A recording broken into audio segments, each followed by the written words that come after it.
ಬನ್ನಿ ಸ್ವಾಮಿ. ನೋಡಿ, ಆದು ಹೋದ ಘಟನೆಗಳನ್ನು ನೆನೆಸುತ್ತಾ ಕುಳಿತರೆ ಮರಳಿ ಬರುವುದಿಲ್ಲ ಆ ರುದ್ರನ ಮಗಳು. ಅದಕ್ಕೆ ಅದನ್ನೆಲ್ಲ ಮರೆತು ಮಾತೇಶವನ್ನು ಮದುವೆ ಮಾಡ್ಬಿಡೋಣನ್ರಿ. ಮದುವೆ ಮಾಡಿ ಅವ್ರನ್ನ ದೂರ ಕಳಿಸ್ಬಿಡೋಣ. ಯಾವ ಚಿಂತೆಯೂ ಇರುವುದಿಲ್ಲ. 3 ದಿನದಿಂದ ಒಂದು ತುತ್ತು ಊಟ ಮಾಡಿಲ್ಲ. ನೋಡಿ, ಇವತ್ತಾದ್ರೂ ಒಂದ್ಸಲ ಹಾಲು ಕೊಡ್ತೀರಾ? ಈಗಾಗಲೇ ಮಗ ನೀಡಿರುವ ಪ್ರೀತಿಯಿಂದ ಹೊಟ್ಟೆ ತುಂಬ ಹೋಗ್ಬಿಟ್ಟಿದೆ. ಹಾಗಾದ್ರೆ ಮಗ ಮಾಡಿದ ತಪ್ಪಿಗೆ ಯಾವ ನಿರ್ಧಾರ ಮಾಡಿದ್ದೀರಾ? ಒಳ್ಳೆಯ ನಿರ್ಧಾರನೇ ತೆಗೆದುಕೊಂಡಿದ್ದೆ. ಅವನಿಗೆ ಮದುವೆ ಮಾಡಿ ಮತ್ತೊಂದು ಹೆಣ್ಣನ್ನು ಬಹಳ ಹಾಳು ಮಾಡೋದಕ್ಕಿಂತ ಅದಕ್ಕಿಂತಲೂ ಒಳ್ಳೆಯ ಒಂದು ಉಪಾಯ ಏನಿಲ್ಲ ಮಾದೇವಿ, ಬಹಳ ದಿನಗಳಿಂದ ನಿನ್ನ ಹತ್ರ ಒಂದು ಮಾತು ಕೇಳಬೇಕಂತ ಕಾಯ್ತಾ ಇದ್ದೆ. ಇವಾಗ ಸರಿಯಾದ ಸಮಯ ಅಂತ ಅನ್ಸುತ್ತೆ. ಹೇಳ್ರಿ, ನಿಮ್ಮ ಮಾತನ್ನ ಯಾವತ್ತಾದ್ರೂ ಇಲ್ಲ ಅಂತ ಹೇಳಿದ್ದೀರಾ? ಕೇಳಿ. ನಿನ್ನ ದೃಷ್ಟಿಯಲ್ಲಿ ಗಂಡ ಅಂದ್ರೆ ಎಂದು ಈಗ ಕೇಳ್ತೀರಾ? ನನ್ನ ಕೊರಳಿಗೆ ತಾಳಿ ಕಟ್ಟಿದ ನನ್ನ ಗಂಡ ಅಂದ್ರೆ ನನ್ನ ಪಾಲಿನ ದೇವರು. ನೀವು ದೇವರು ದೇವರ ಮಾತನ್ನ ಪಾಲಿಸಬೇಕಾದದ್ದು ಸತಿಯಾದವಳ ಧರ್ಮ, ಅದು ಆದ್ಯ ಅವಳ ಕರ್ತವ್ಯ ರೀ. ಶಬಾಷ್, ಚೆನ್ನಾಗಿ ತಿಳ್ಕೊಂಡಿದೀಯ ಮಾನವಿ. ಹಾಗಾದ್ರೆ ನಿನ್ನ ದೃಷ್ಟಿಯಲ್ಲಿ ನಾನು ಮತ್ತು ನಿನ್ನ ಮಗ ನನಗೆ 2 ಕಣ್ಣುಗಳಿದ್ದಾಗೆ. ಒಮ್ಮೆ ಸಂದಿಗ್ಧ ಪರಿಸ್ಥಿತಿ ಬಂದ್ರೆ ಒಂದು ಕಣ್ಣನ್ನು ಕಳೆದುಕೊಂಡು ಒಂಟಿ ಕಣ್ಣಲ್ಲಿ ಬದುಕಬೇಕಾಗತ್ತೆ. ಸ್ವಾಮಿ, ಏನ್ ಹೇಳ್ತಾ ಇದ್ದೀರಾ ನೀವು? ನಿಮ್ಮ ಮಾತಿನ ಅರ್ಥವೇ ನನಗಾಗ್ತಿಲ್ಲ ರೀ. ಏನ್ ಮಾತಾಡ್ತಿದ್ದೀರಾ ನೀವು? ಏನಿಲ್ಲ ಮಾದೇವಿ, ಆಗ್ಲೇ ಹೇಳಿದೆಲ್ಲ, ಪತಿಯ ಮಾತನ್ನ ಪಾಲಿಸಬೇಕಾದದ್ದು ಸತಿಯಾದವಳ ಧರ್ಮ. ಹಾಗಿದ್ರೆ ನನ್ನ ಮಾತನ್ನು ಕೇಳ್ತೀಯ? ಆಯ್ತು ರೀ, ಅದೇನಂತ ಹೇಳಿ.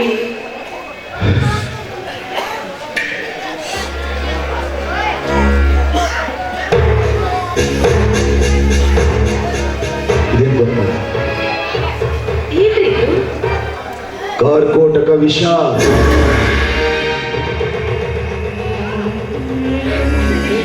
ಅದು ನಿಮ್ಮ ಕೈಗೆ ಯಾಕೆ?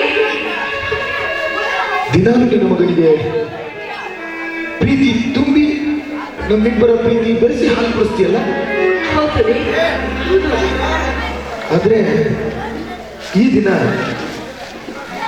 ಈ ವಿಷಯನ ಬೆರೆಸಿ ಹಾಲು ಕೊಡಿಸೋ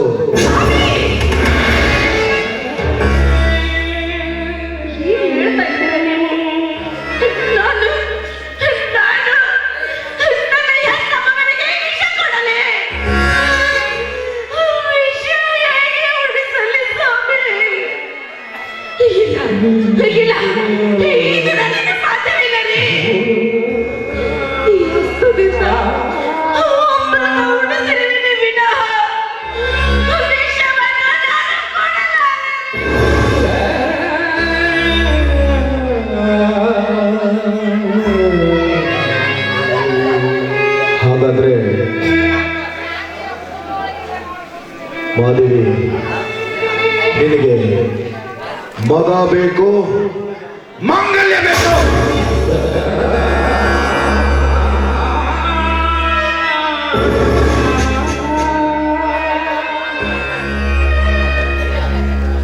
ಸ್ವಾಮಿ, ಮಗ ಮತ್ತು ಮಾಂಗಲ್ಯ ಇವೆರಡೂ ನನ್ನ ಕಣ್ಣುಗಳಿದ್ದಾಗೆ.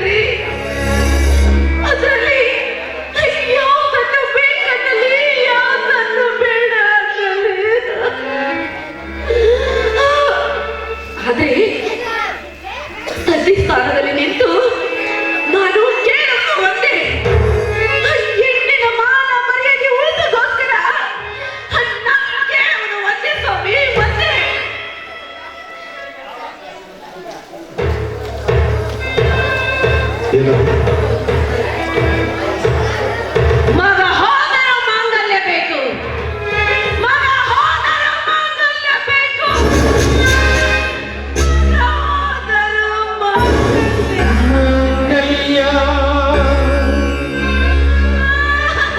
ನಮ್ಮ ಜೀವಕ್ಕಿಂತ ಮೌಲ್ಯ.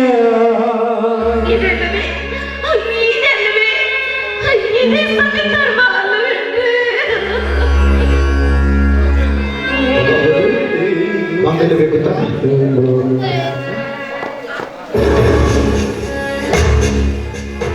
ತೆಗೆದುಕೊಂಡಿದ್ದನು. ಹಾಗಾದ್ರೆ ಹಾಕುವ ನಿನ್ನ ಕಟುಕ ಮಗನಿಗೆ ನಾನು ಮರಳಿ ಮನೆಗೆ ಬರುವುದರೊಳಗಾಗಿ ಅವನು ಬದುಕಿರಬಾರದು. ಒಂದು ವೇಳೆ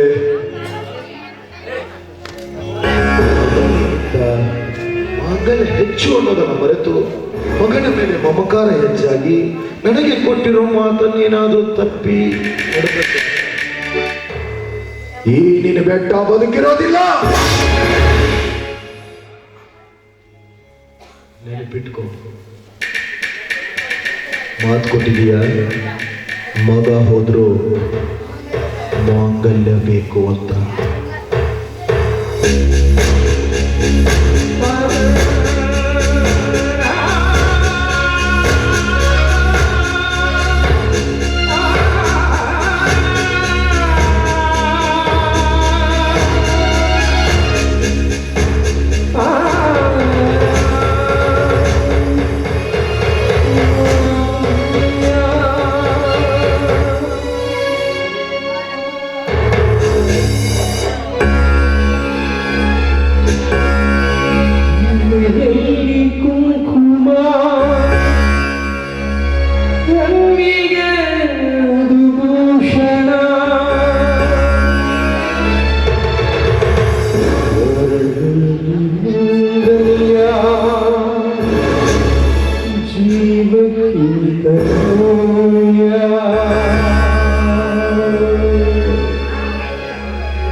ನಾನು ಈ ಪಾಪದ ಕೀಟವನ್ನು ಕಟ್ಟಿಕೊಳ್ಳಲೆಂದು ನನ್ನ ಈ ಭೂಮಿಗೆ ತಂದಿದ್ದೀರಾ?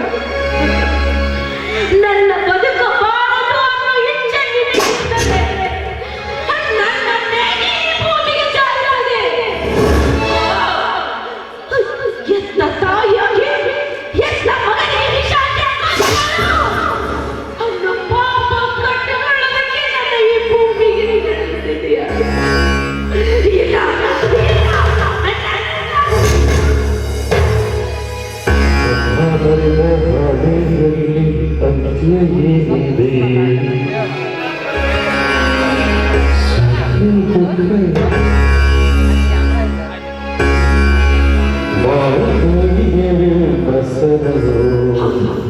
ಹೌದು ಹೌದು ಮಗನಿಗೆ ವಿಷಾದಲು ನಾನು ಸಿದ್ಧವಾಗಬೇಕು. ನನ್ನ ಗಂಡನಿಗೆ ಕೊಟ್ಟ ಮಾತಿನಂತೆ ನಾನು ಪಾಲಿಸಲೇಬೇಕು.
ಭಗವಂತ, ಪತಿಯಾದ್ಯಂತೆ ನಾನು ಹಾಲಿನಲ್ಲಿ ವಿಷ ಹಾಕಿರುವೆ.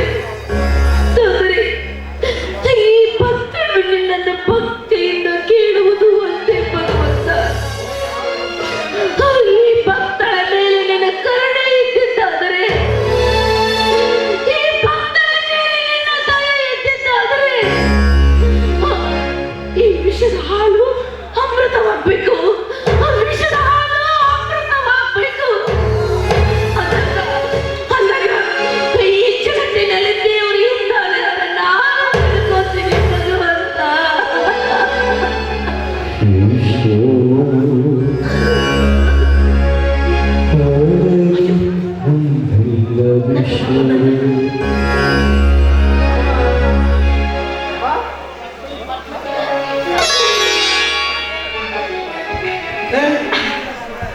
ಅಲ್ಲಮ್ಮ, ಮಗ ಮನೆಗೆ ಬರೋಕ್ಕಿಂತ ಮುಂಚಿತವಾಗಿ ಮಗನ ದಾರಿ ಕಾಯುತ್ತಾ ಕೈಯಲ್ಲಿ ಹಾಲಿನ ಗ್ಲಾಸನ್ನು ಹಿಡ್ಕೊಂಡಿದ್ದೀಯಲ್ಲ, ಎಷ್ಟು ದೊಡ್ಡದಮ್ಮ ನಿನ್ನ ಗುಣ, ಎಷ್ಟು ದೊಡ್ಡದು.